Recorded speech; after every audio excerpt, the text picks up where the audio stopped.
तो आइए दोस्तों शुरू करते हैं आज की वीडियो शब्द विचार के साथ। जैसा कि आप सभी लोग जानते हो, संस्कृत भाषा सभी भाषाओं की जननी है। हिंदी भाषा का जन्म भी संस्कृत भाषा से हुआ है।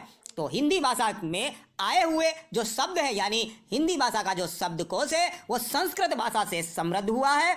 और हिंदी भाषा में संस्कृत भाषा के अनेक शब्दों का प्रयोग किया जाता है। उसी के आधार पर, यानी उत्पत्ति के आधार पर हिंदी के शब्दों का वर्गीकरण निम्न प्रकार से किया गया है। पहला तत्सम शब्द, दूसरा तद्भव शब्द, तीसरा देशज शब्द, चौथा विदेशी शब्द और पांचवा संकर शब्द।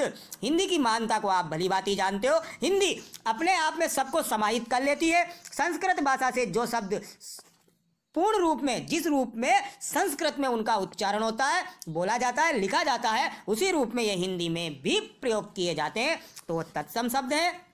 कुछ परिवर्तन के साथ, मामूली परिवर्तन, थोड़े बहुत परिवर्तन के साथ हिंदी में उन शब्दों का उपयोग किया जाता है। तो तद्भव शब्द है और आगे भी इनका हम विस्तार से अध्ययन करेंगे। तो दोस्तों सबसे पहले हम तत्सम शब्दों का अध्ययन करते हैं। तत्सम शब्द, तत्सम शब्द का अर्थ क्या होता है? तत्सम का अर्थ यही है, तत्सम, यानी कि उसके समान। किसके समान? संस्कृत के समान। क्योंकि हिंदी भाषा का जन्म संस्कृत भाषा से हुआ है और संस्कृत के जो अनेक शब्द हैं वो जिस रूप में संस्कृत में काम में लिए जाते हैं, उसी रूप में, यानी ditto, same to same Hindi में भी उन शब्दों का उपयोग किया जाता है। तो उसके समान यानी संस्कृत के समान। तो ऐसे शब्द जो संस्कृत से सीधे हिंदी भाषा में आए हैं और आज भी उनका उपयोग उसी रूप में किया जाता है जिस रूप में उनका उपयोग संस्कृत में किया जाता है। आइए दोस्तों तत्सम शब्दों की परिभाषा देखिए। परिभाषा के आधार पर ऐसे शब्द जो संस्कृत भाषा से बिना किसी परिवर्तन के, यानी उनमें कुछ भी परिवर्तन नहीं हुआ है, जो के त्यों हिंदी भाषा में आए हैं, तो ऐसे शब्दों को हम तत्सम शब्द कहते हैं। कुछ उदाहरण देखिए दोस्तों।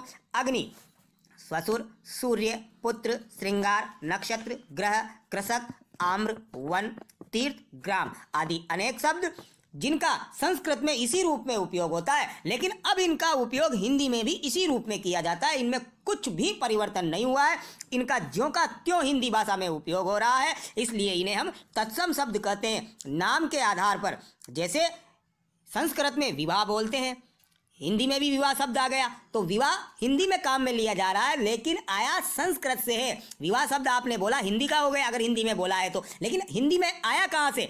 संस्कृत से, इसलिए इसे हम तत्सम शब्द कहेंगे। और अगर कुछ परिवर्तन हो गया तो वो ब्याह यानी कि तद्भव बोल देंगे। तद्भव शब्दों को देखिए दोस्तों। तद्भव शब्दों का अर्थ क्या होता है?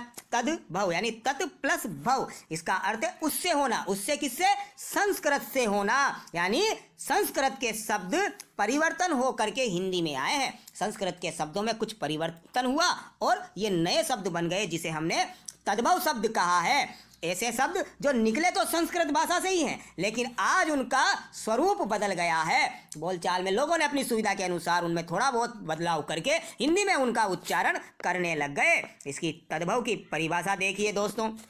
ऐसे शब्द जो संस्कृत भाषा के हैं, लेकिन कुछ रूप परिवर्तन के साथ उनका उपयोग हिंदी भाषा में किया जाता है, तो इन्हें हम तद्भव शब्द कहते हैं। ऊपर उदाहरण में आपने देखा था अग्नि, परिवर्तन होने के बाद वो आग हो गया। ऊपर उदाहरण में तत्सम के उदाहरण में आपने देखा था स्वसुर और कुछ परिवर्तन के साथ ससुर। तत्सम में आपने देखा था सूर्य, कुछ परिवर्तन के साथ सूरज। इसी प्रकार से पुत्र का पूत, श्रृंगार का सिंगार, नक्षत्र का नखत, ग्रह का घर, कृषक का किसान, आम्र का आम, वन का वन, तीर्थ का तीरथ और ग्राम का गांव। इस प्रकार से ये कुछ ना कुछ परिवर्तन के साथ हिंदी भाषा में आए हैं, इसीलिए इनको हम तद्भव शब्द कहते हैं। अगर संस्कृत से सीधे आ गए बिना किसी परिवर्तन के तो तत्सम, कुछ परिवर्तन के साथ आए तो तद्भव। इतनी जानकारी आपको रखनी है।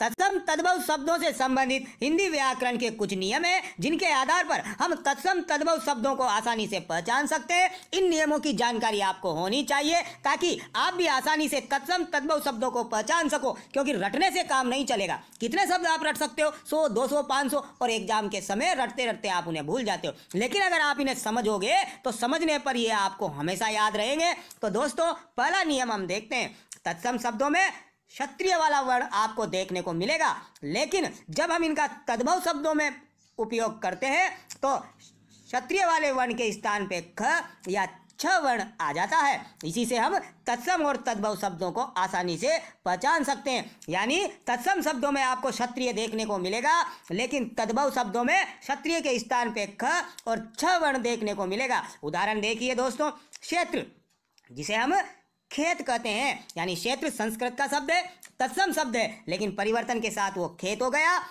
परीक्षा शब्द तत्सम शब्द है, संस्कृत का शब्द है, इसी रूप में हिंदी में काम में लिया जा रहा है, लेकिन कुछ परिवर्तन के साथ वो परक हो गया, क्षत्रिय के स्थान पे ख आ गया। पक्षी को देखिए, पक्षी संस्कृत भाषा का शब्द है, तत्सम रूप में हिंदी में काम में लिया जाता है, तो श के स्थान पे पंछी यानी छ हो गया है। इसी प्रकार से साक्षी का साखी क्षत्रिय के स्थान पे ख हो गया है। इसी प्रकार से दोस्तों दूसरा नियम हम देखते हैं। दूसरे नियम में जो तत्सम शब्द है उसमें श यानी श सलगम वाला आता है, और तद्भव शब्दों को जब हम पढ़ते हैं तो उसमें स के स्थान पे स हो जाता है। उदाहरण देखिए दोस्तों, श्यामल का सांवला हो गया, स्वसुर का ससुर हो गया, सिर का सिर हो गया। इसी प्रकार से शुष्क का सूखा हो जाएगा। यानी तत्सम शब्दों में स वर्ण आता है और तद्भव शब्दों में उसके स्थान पर यानी परिवर्तन के साथ वो स हो जाता है। तीसरा नियम देखिए दोस्तों, तद्भव शब्दों को आप इन नियमों के आधार पर आसानी से पहचान जाओगे। तीसरा नियम क्या बताता है कि तत्सम शब्दों में आपको अधिकतर वह वकील वाला वर्ण देखने को मिलेगा, लेकिन जब हम उसका तद्भव रूप यानी परिवर्तन के साथ हिंदी में काम में लेते हैं तो वह के स्थान पे ब हो जाता है। उदाहरण देखिए, तत्सम शब्द वणिक है, परिवर्तन के साथ बनिया यानी तद्भव हो गया। वक तत्सम है, परिवर्तन के साथ बगुला यानी तद्भव हो गया। विवाह शब्द तत्सम है, संस्कृत में इसी रूप में काम में लिया जाता है, हिंदी में भी इसका इसी रूप में काम में लेते हैं, तो यह तत्सम शब्द है। परिवर्तन के साथ ब्याह हो गया, यानी वह वकील वाला के स्थान पे बकरी वाला आ गया, वन के स्थान पे वन हो गया है। इसी रूप में हम इनका उपयोग करते हैं। अगर विवाह शब्द का हमने उपयोग किया है तो वो तत्सम है, परिवर्तन के साथ ब्याह बोला तो वो तद्भव हो जाएगा। चौथा नियम देखिए दोस्तों, तत्सम शब्दों में स्र का उपयोग अधिकतर किया जाता है। यानी आपने अब तक देखा हो तो आपने नोटिस किया होगा, क्षत्रिय वाला, वकील वाला, स्र, ऐसे शब्दों का उपयोग संस्कृत में अधिकतर किया जाता है, और संस्कृत के जो शब्द इसी रूप में आए हैं वो तत्सम है, तो तत्सम शब्दों में स्र का उपयोग किया जाएगा। लेकिन तद्भव में इस स्र के स्थान पे स वर्ण आ जाएगा। जैसे कि धन्ना श्रेष्ठी में ये जो स्र है उसके स्थान पे स वर्ण आ गया, श्रृंगार में जो स्र वर्ण है उसके स्थान पे स वर्ण आ जाएगा। ये कुछ बारीक नियम है, इनकी जानकारी अगर आपको रहेगी तो आप तत्सम तद्भव शब्दों को आसानी से पहचान जाओगे, आपको रटने की आवश्यकता नहीं पड़ेगी। नियम 5 क्या बतलाता है दोस्तों, तत्सम शब्दों में आपको ऋषि देखने को मिलेगा, ऋषि की मात्रा आपको देखने को मिलेगी। आप आसानी से पहचान जाओगे कि ये तत्सम शब्द है। जैसे कि श्रृंगार, घृत, मृतिका, घृणा, इन सब शब्दों में ऋषि की मात्रा जुड़ी हुई है, लेकिन इनके तद्भव रूप में ऋषि की मात्रा हट गई है। श्रृंगार का सिंगार हो गया है, मृतिका का मिट्टी हो गया है, घृत का घी और घृणा का घिन्न। यानी तद्भव रूप में ऋषि की मात्रा लोप हो गई, यानी परिवर्तन जिसको हमने कहा है वो नजर आता है। तत्सम तद्भव को पहचानने का नियम 6 देखिए दोस्तों, तत्सम शब्दों में श वर्ण अधिकतर उपयोग में लिया जाता है और उसके स्थान पर तद्भव में हम अधिकतर स का उच्चारण करते हैं। अधिकतर, कई स्थानों पर स जरूरी नहीं है कि आए, लेकिन तत्सम शब्दों में प्राय स शब्द का उच्चारण किया जाता है। उदाहरण देखिए दोस्तों, कृषक, इसमें आपने 2 चीजें नोटिस की, एक तो इसमें ऋषि की मात्रा भी ऐड है, दूसरा श भी ऐड है, तो इसी आधार पर ये तत्सम शब्द है। तद्भव रूप में किसान हो जाएगा, पोष में श आपको नजर आएगा, और तद्भव रूप में ये परिवर्तन के साथ पूस हो जाएगा। प्रश्न में भी आपने 2 बातें नोटिस की होंगी, एक तो ऋषि की मात्रा ऐड है, साथ में श भी मौजूद है। उसी रूप में आप तत्सम शब्द को बतलाओगे और तद्भव रूप में ये पीठ हो जाएगा। पुष्प में देखिए श मौजूद है और तद्भव रूप में फूल हो जाएगा। दोस्तों तत्सम शब्दों में अधिकतर आपको आधे अधूरे शब्द देखने को मिलेंगे, जैसे कि इसमें भी है, इसमें भी है। तो आधे अधूरे, जैसे ग्राम था, दंत था, तो आधे अधूरे शब्द आपको देखने को मिलेंगे, तो आप आसानी से पहचान जाओगे कि वो तत्सम शब्द है। नियम नंबर 7 देखिए दोस्तों, नियम नंबर 7 क्या बतलाता है कि तत्सम शब्दों में अण वर्ण अधिकतर देखने को मिलेगा और इस अण के स्थान पे तद्भव में न वर्ण आ जाता है। जैसे कि अगणित में देखिए, अण के स्थान पे अगिनत यानी कि न आ गया। चूर्ण देखिए, तत्सम में अण है और उसके स्थान पे तद्भव में चूर्ण आ जाएगा। कर्ण को देखिए, अण है, उसके स्थान पे न यानी कान हो जाएगा तद्भव में। स्वर्ण का सोना, इसी प्रकार से तृण का तिनका हो जाएगा और अर्पण का अर्पण यानी अण के स्थान पे तद्भव में न वर्ण आ जाता है। नियम नंबर 8 देखिए दोस्तों, तत्सम शब्दों में अधिकतर र वर्ण आता है, र मात्रा वाला यानी स्वर रहित वाला। उदाहरण देखिए दोस्तों, आम्र, आप इसको ऐसा भी कह सकते हो जैसे मैंने बताया था कि तत्सम शब्दों में अधिकतर आधा वर्ण आता है, आधा। आम्र र आधा है, स्वर रहित है और तद्भव रूप में वो आम हो जाएगा। नक्र, र लगा हुआ है, चाहे र नीचे लगा हो, पदेन हो या ऊपर लगा हुआ हो, किसी भी रूप में हो, तत्सम शब्द में पहुंच जाएगा और तद्भव में नक्र का नाक हो जाएगा। ग्राम का गांव हो जाएगा। चंद्र का चांद हो जाएगा। आश्चर्य का र ऊपर है तो अचरज हो जाएगा। सूर्य में र ऊपर है, सूरज हो जाएगा। वर्षा का बरसात और तीर्थ का तीरथ हो जाएगा। यानी आपको इतना ध्यान रखना है कि संस्कृत से आए हुए ये तत्सम शब्द जो हिंदी में सेम टू सेम डिट्टो आए हैं, उनमें र अपूर्ण यानी स्वर रहित रूप में रहेगा और उसके स्थान पर तद्भव जब बनेगा तो वो हट जाएगा।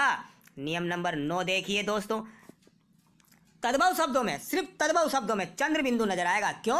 क्योंकि संस्कृत भाषा में चंद्र बिंदु का कोई स्थान नहीं है। संस्कृत भाषा में या तो अनुस्वार आएगा या विसर्ग आएगा। लेकिन दुनिया में कहीं पर भी जो शब्द हिंदी में काम में लिया जा रहा है उसमें अगर चंद्र बिंदु नजर आए तो समझ जाना कि वो तद्भव शब्द है, परिवर्तन के साथ आया है। जैसे मुख का मुंह हो गया, शमश्रु का मूछ हो गया, गोधुम का गेहूं हो गया, चंद्र का चांद हो गया, श्यामल का सांवला, ग्राम का गांव, सुंड का सूंड, अक्षी का आंख। इन सब में आपने ध्यान दिया हो तो सबके ऊपर आपको चंद्र बिंदु नजर आएगा। ये चंद्र बिंदु सिर्फ और सिर्फ तद्भव शब्दों में ही देखने को मिलेगा। अनुस्वार हो सकता है तत्सम शब्दों में नजर आ जाए, लेकिन चंद्र बिंदु सिर्फ और सिर्फ तद्भव शब्दों में ही आपको देखने को मिलेगा। चंद्र बिंदु नजर आ जाए तो आप बता सकते हो कि ये तद्भव शब्द है। अब विसर्ग की बात करते हैं। नियम 10 के अंतर्गत विसर्ग का उपयोग संस्कृत में किया जाता है, लेकिन संस्कृत के वो शब्द जिनमें विसर्ग है, सिर्फ विसर्ग का लोप होकर के उनका हिंदी में उपयोग किया जाने लगा। यानी विसर्ग उन्हीं शब्दों के अंत में लगता है जो हिंदी में उसी रूप में प्रचलित है। यानी कपूर है तो कपूरः, ज्येष्ठ है तो ज्येष्ठः।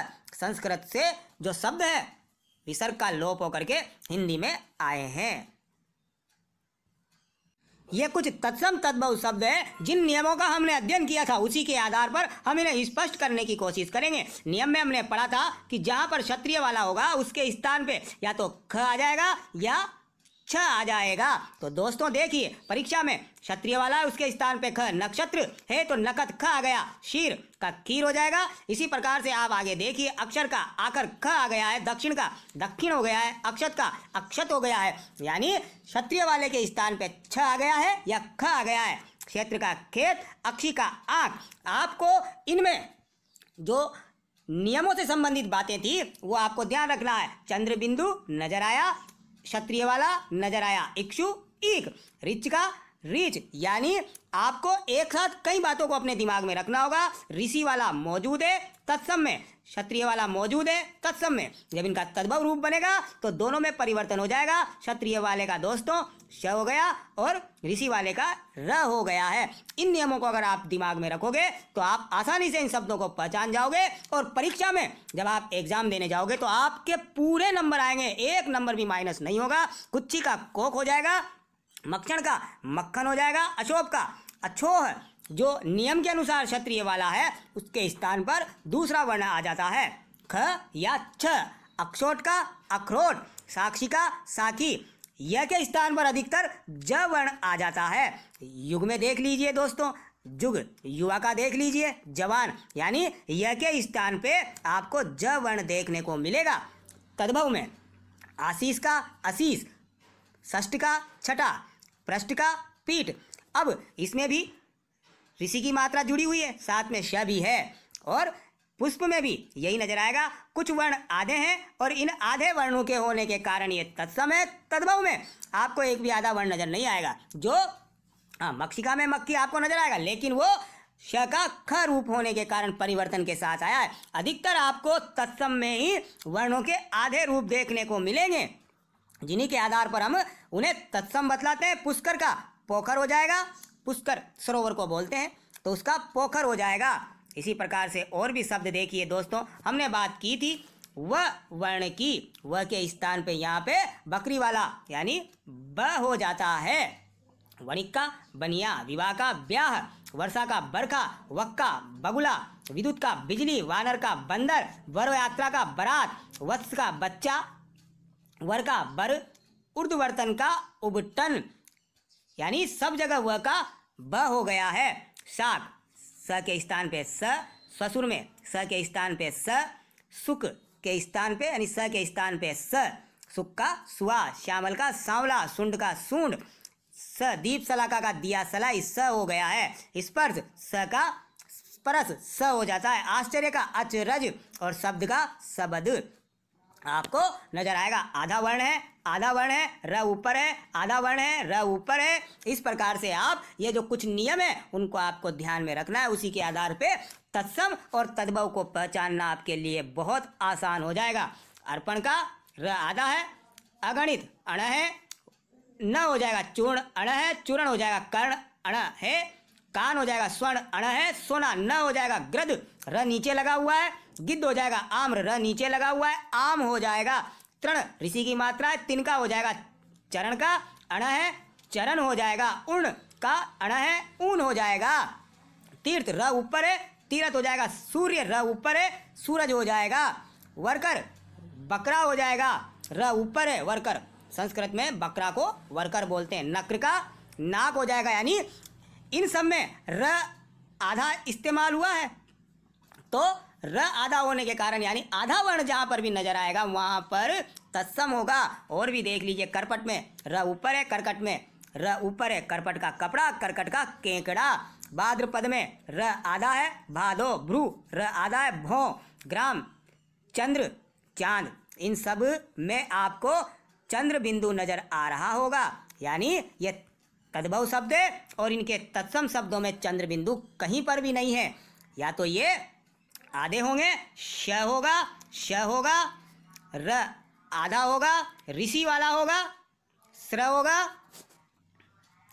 अगर ये शब्द आपको नजर आते हैं तो आप समझ जाना कि ये तत्सम शब्द है, और परिवर्तन होने पर ये हट जाते हैं तो आप समझ जाना ये तद्भव है। ये ट्रिक आपको ध्यान रखनी है। कुछ और तत्सम तद्भव शब्दों को देखिए। ये त्र के स्थान पे त्र शब्द आपको तत्सम में नजर आएगा। ऐसे ही जो मैंने ऊपर बताए थे ऐसे ही शब्द आपको तत्सम में देखने को मिलेगा। रात्रि का रात हो जाएगा, मित्र का मीत हो जाएगा, दारित्री का धरती। त्र है इन सब में। पौत्र का पोता, शत्रु का छाता, पुत्र पूत, यंत्र जंतर, राजपुत्र का राजपूत। ग्रह ऋषि की मात्रा है, गर हो जाएगा भातृभ्रार्या, यानी र आधा है, तत्सम है, ऊपर भी र है, ऋषि की मात्रा भी है, और तद्भव रूप में भा भी। मृतिका में ऋषि की मात्रा जुड़ी हुई है, मिट्टी हो जाएगा। घृत का घी, श्रृंगार का सिंगार, घृणा का घिन्न। इसी प्रकार से कृषक ऋषि है, कृतग्रह ऋषि है, और ये आधे वर्ण हैं दोस्तों। इन सब आधे वर्णों के होने के कारण ये तत्सम है, और जब इनका तद्भव बना, जैसे दुग्ध का दूध, अगम्य का अगम, त्वरित का तुरंत, इसी प्रकार से शुष्क का सूखा, लज्जा का लाज, भल्लुक का भालू, फाल्गुन का फागुन, नृत्य का नाच, सप्त का सात, सत्य का सच आपको नजर आ जाएगा। तो तत्सम शब्दों में वर्ण आधा होगा या र आपको देखने को मिलेगा। इसी के आधार पर हम कह सकते हैं कि ये तत्सम है। क्षत्रिय वाला देखने को मिलेगा, त्रिशूल वाला देखने को मिलेगा, श देखने को मिलेगा, श देखने को मिलेगा, ऋषि आपको देखने को मिलेगा। तो हम कह सकते हैं कि ये तत्सम शब्द है।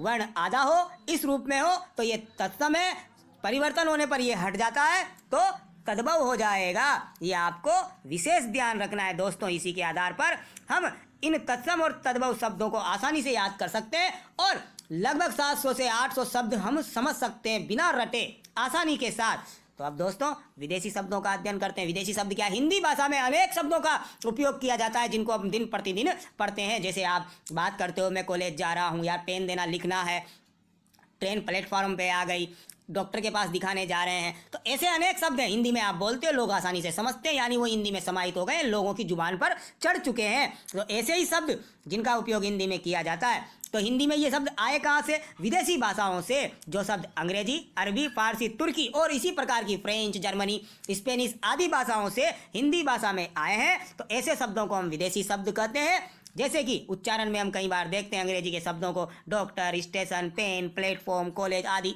और भी अनेक शब्द, पंचर, मोटरसाइकिल, साइकिल, इन शब्दों का उपयोग हम हिंदी में करते हैं। अरबी के कई शब्द जैसे अखबार, दुनिया, किस्मत, शराब, औलाद, दवा, हिंदी में हम ऐसा ही बोलते हैं। तो ये हिंदी में आए कहाँ से?